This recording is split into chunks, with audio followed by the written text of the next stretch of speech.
Welcome to True. The Incredible Journey of the Watch, from Sundials to Smartwatches. Chapter 1, Before the Watch, Ancient Timekeeping. Before we dive into the invention of the watch, we need to understand humanity's obsession with measuring time. For thousands of years, humans looked to the sky, the sun, and the stars to tell time. Our ancestors didn't have the luxury of checking their wrists for the time, yet they built entire civilizations on precise time measurement. The earliest timekeeping devices date back to ancient Egypt, around 3500 BCE. The Egyptians used obelisks as giant sundials, watching shadows move across the ground to divide the day into segments. These towering stone monuments weren't just architectural marvels, they were the world's first public clocks. As the sun traveled across the sky, the shadow would shift, marking different times of day. The Babylonians took timekeeping further by dividing the day into 24 hours, a system we still use today. They used water clocks, called clepsydras, which measured time by the steady flow of water from one container to another. These devices worked day and night, unlike sundials that depended on sunlight. The Greeks and Romans refined these water clocks, adding gears and mechanisms that made them more accurate. Hourglasses appeared around the 8th century and became popular on ships because they weren't affected by the rocking motion of waves. Sailors would flip the hourglass every 30 minutes during their watch duty, which is actually where we get the nautical term watch from. But none of these devices were portable in the way we think of watches today. People couldn't carry time with them. Time was something you had to go somewhere to check. Chapter 2, The Mechanical Revolution Tower Clocks. The real breakthrough came in medieval Europe during the 13th century, when mechanical clocks first appeared. These weren't watches, they were massive tower clocks installed in churches and town squares. The first mechanical clocks used a mechanism called a verge escapement, which converted the constant force of a falling weight into the regular tick-tock motion we associate with clocks. No one knows exactly who invented the first mechanical clock, but records show that large mechanical clocks existed in Italian churches by the 1280s. The oldest surviving clock mechanism is in Salisbury Cathedral in England, dating back to 1386. These clocks were enormous, often taking up entire rooms, and required someone to wind them daily by pulling heavy weights back up. These tower clocks transformed society. For the first time, entire communities could synchronize their activities. Markets opened at specific times, church services began precisely, work hours became standardized. The mechanical clock created our modern sense of punctuality and time management. But there was still a problem. These clocks were buildings. You couldn't take them with you. The technology behind these clocks, however, contained the seeds of what would become the portable watch. The escapement mechanism that controlled the release of energy, the gear trains that translated motion, and the dial that displayed time would all eventually be miniaturized into something you could hold in your hand. Chapter 3, The Birth of Portable Time, Peter Henlein and the First Watches. The answer to who invented the watch brings us to Nuremberg, Germany, in the early 16th century. A locksmith and clockmaker named Peter Henlein is widely credited as the inventor of the first portable timepiece around 1510. Henlein didn't call it a watch, he called it a Nuremberg egg because of its egg-like oval shape. What made Henlein's invention revolutionary was his use of a mainspring instead of weights to power the mechanism. A mainspring is a coiled ribbon of metal that stores energy when wound tight. As it slowly unwinds, it releases energy gradually to power the clock mechanism. This innovation meant that timepieces no longer needed to hang from walls or sit on tables. They could be carried. These early watches were nothing like what we wear today. They were large, bulky devices, often 3 inches in diameter and several inches thick. They hung from chains around the neck or attached to clothing. They had only one hand, an hour hand, because the technology wasn't precise enough for minutes yet, and they were wildly inaccurate, often losing or gaining several hours per day. Only the wealthy could afford these early watches. They were status symbols more than practical tools. Craftsmen would decorate them elaborately with engravings, precious metals, and gemstones. Owning a portable timepiece meant you were someone important, someone whose time mattered enough to measure precisely.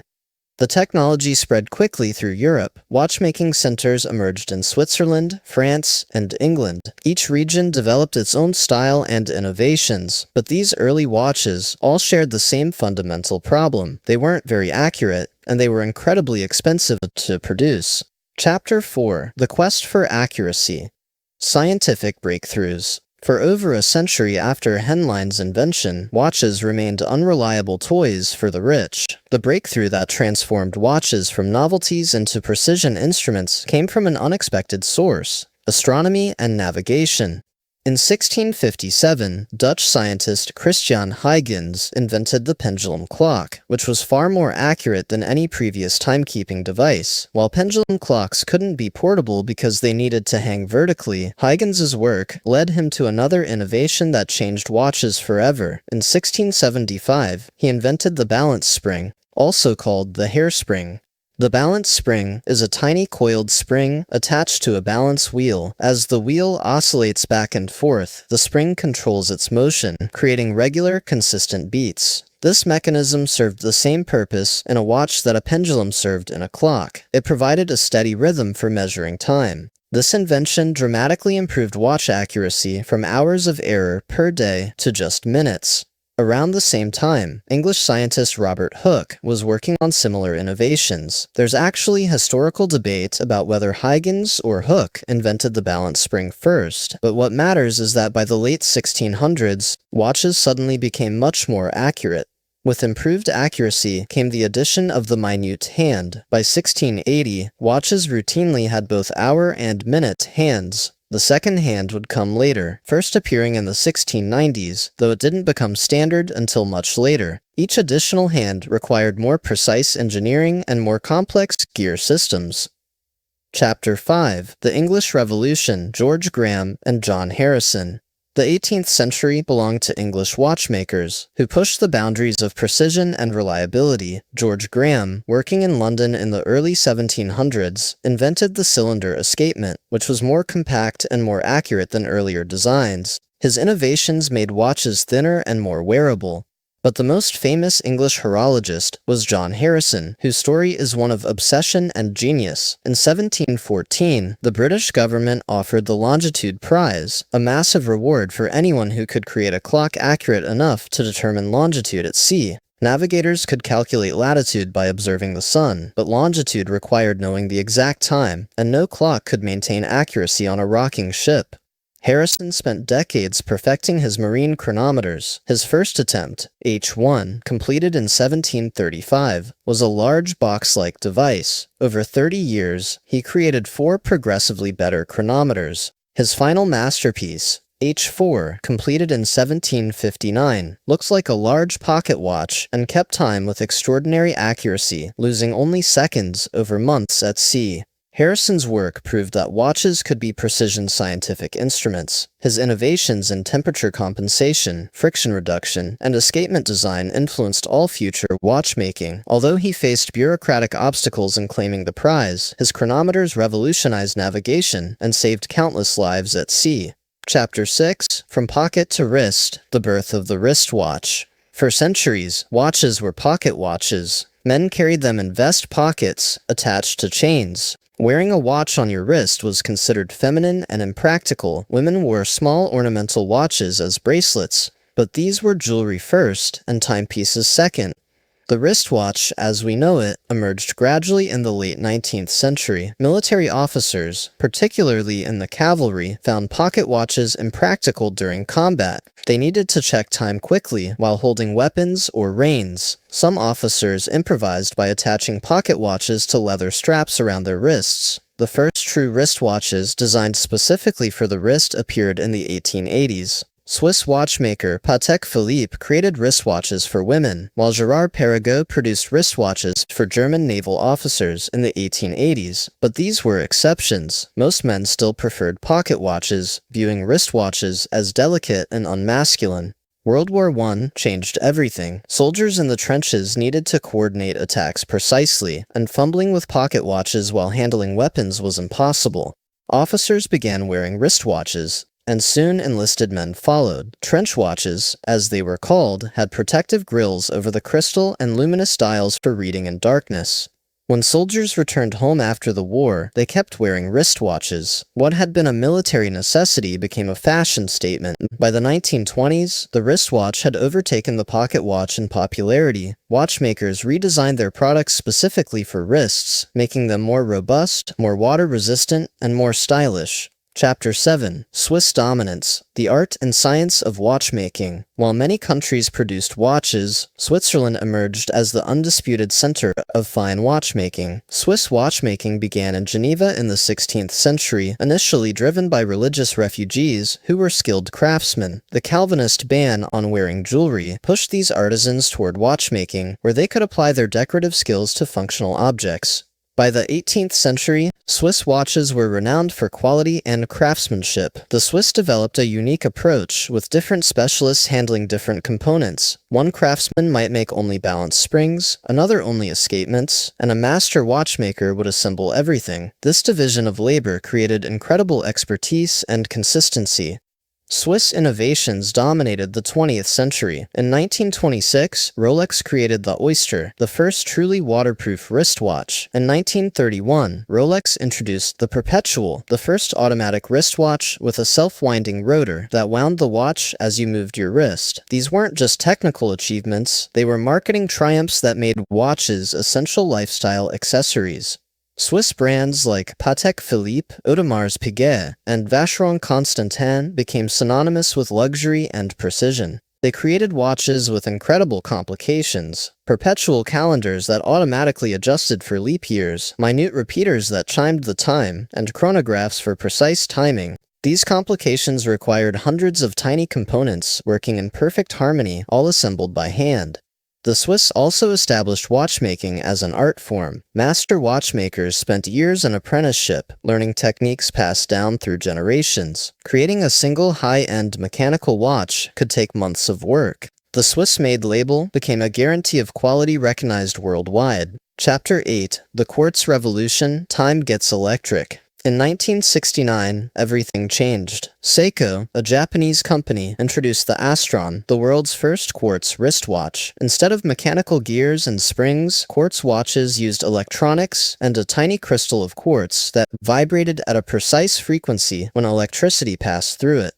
Quartz watches were revolutionary because they were accurate, affordable, and required minimal maintenance. A mechanical watch might gain or lose several seconds per day. A quartz watch lost only seconds per month. Mechanical watches needed regular winding or wearing. Quartz watches ran for years on a tiny battery. The invention of the quartz movement actually happened earlier, with research in the 1920s and 1930s, but making it small enough for a wristwatch took decades. Swiss and American researchers contributed, but Seiko succeeded in commercialization first. The Astron cost as much as a car when it launched, but prices dropped rapidly.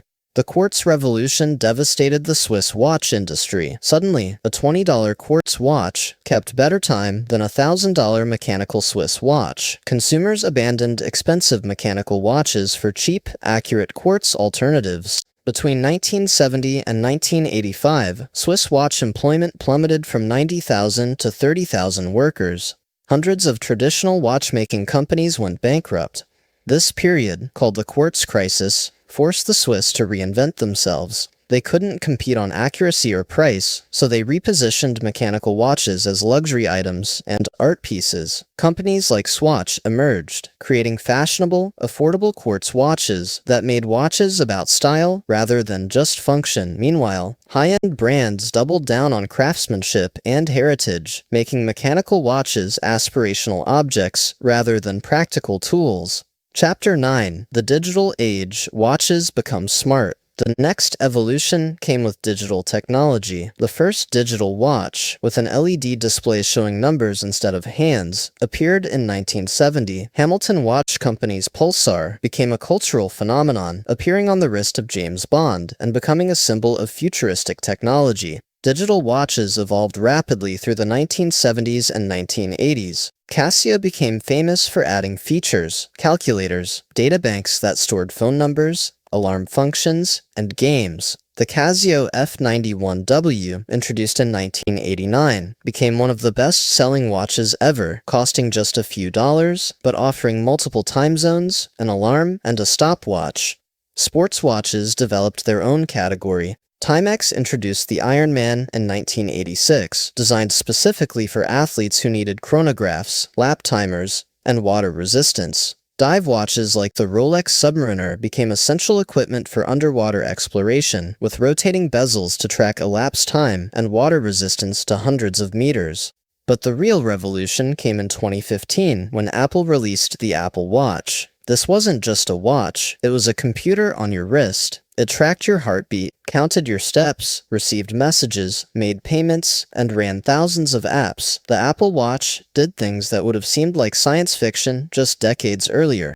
Smartwatches from Apple, Samsung, Garmin, and others transformed what we expect from wristwatches. They monitor health metrics continuously, detecting irregular heartbeats, and even calling for help if you fall. They've arguably saved lives by alerting wearers to medical emergencies, yet they also raised questions. Is something that needs charging every day really a watch, or is it something entirely new? Chapter 10. The Modern Watch Tradition Meets Innovation. Today, the watch world is split between several distinct categories, each serving different purposes and philosophies. Mechanical watches, the descendants of Peter Henlein's invention, remain the pinnacle of traditional craftsmanship. Luxury brands continue making watches entirely by hand, with movements containing hundreds of parts assembled with tweezers under magnification. These mechanical watches aren't practical in a world with atomic clocks and smartphones. They're expensive, require regular servicing, and aren't as accurate as a $5 quartz watch. Yet they're more popular than ever among collectors and enthusiasts.